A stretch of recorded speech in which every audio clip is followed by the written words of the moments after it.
नमस्ते।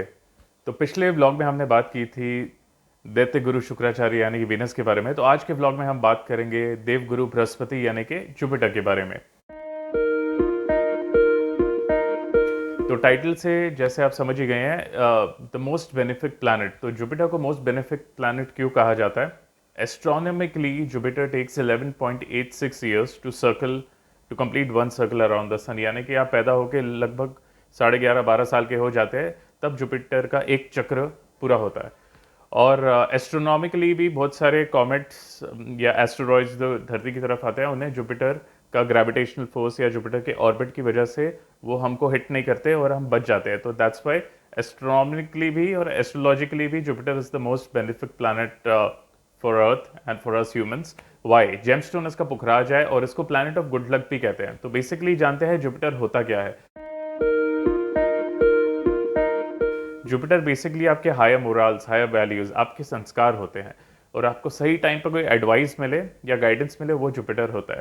तो जैसे पुराने ज़माने में विलेज में एक वाइज ओल्ड मैन होता था और उसके पास जाते थे सब एडवाइस के लिए, तो वो बेसिकली जुपिटर होता है। या आपकी लाइफ में कोई ऐसा आदमी है जिससे आपको टाइम टाइम पे सही एडवाइस मिलता है, या आपकी इनर वॉइस जो आपको गाइडेंस देती है वो बृहस्पति होता है।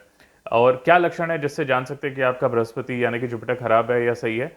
तो अगर आपका बृहस्पति खराब है तो आपके अंदर संस्कार नहीं होंगे, वैल्यूज नहीं होंगे, और आपको कोई अगर अच्छी सलाह या एडवाइस दे तो आप चिढ़ोगे उस बात से, आपको अच्छी बातें हजम नहीं होगी। जैसे हम छोटे जब थे तो रामायण तो हमने देखी नहीं थी जब रामानंद सागर जी की आती थी 80s में। अब लॉकडाउन में मैंने वो रामायण देखी और उसमें रावण को जब उसकी वाइफ मंदोदरी या उसके नाना जी एडवाइस देते थे कि श्री राम से बैर मत कर, पंगा मत ले, लेकिन उसको वो बात हजम नहीं होती थी। जैसे हम हिंदी या संस्कृत में कहते हैं कि विनाश काले विपरीत बुद्धि, तो उसका दिमाग फिर गया था, बिकॉज उसका उसका बृहस्पति यानी कि उसका जब टाइम खराब आया था तो उसकी अकल भी खराब हो गई थी। तो that is a sign of a bad Jupiter कि आपको कोई अच्छी बात अगर समझाता है तो आप चिढ़ते हो उससे। और अगर आपका बृहस्पति अच्छा है तो उसका क्या साइन हो सकता है? जैसे मैं विराट कोहली का रिसेंटली एक इंटरव्यू देख रहा था और उस इंटरव्यू में उन्होंने खुद कहा कि जब वो 18 साल के थे और इंडियन टीम में नए नए आए थे और उन्हें नया नया आईपीएल कॉन्ट्रैक्ट मिला था, तो जाहिर सी बात है कि एक यंग लड़का जिसे इतनी नाम शोहरत मिली, थोड़ा बहुत आप आउट ऑफ कंट्रोल या कैरिड अवे हो जाते हो, और वो भी हुए। लेकिन क्योंकि उनकी कुंडली में बृहस्पति अच्छा था, तो वो कहते हैं कि जब उनको पता चला कि वो थोड़े से आउट ऑफ कंट्रोल हो रहे हैं, उनके बचपन के कोच आई थिंक उनका नाम राजकुमार शर्मा जी है, तो उन्होंने भी उनको थोड़ा सा एडवाइस किया और थोड़ा सा उनकी इनर वॉइस भी थी जिसने उनको कहा कि यार तू क्या कर रहा है, इसके लिए तो तू इंडियन क्रिकेट टीम में नहीं आया था।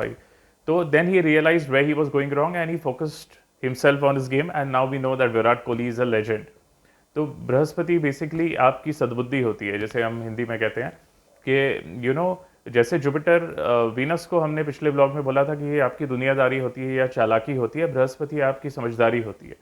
तो बेसिकली अगर आपको अपना जुपिटर अच्छा करना है तो ऐसा कहा जाता है ट्रेडिशनली कि आप गुरुवार के दिन येलो कपड़े पहनो, या येलो कलर का थ्रेड आप पहन सकते हैं, या चंदन का तिलक आप लगा सकते हैं, और साईं बाबा के मंदिर या कहीं ऐसी जगह जा सकते हैं ट्यूसडे को। अगर आपका कोई गुरु हो जिसे आप फॉलो करते हैं तो Thursday you can visit your guru and it's a very good for auspicious day for that.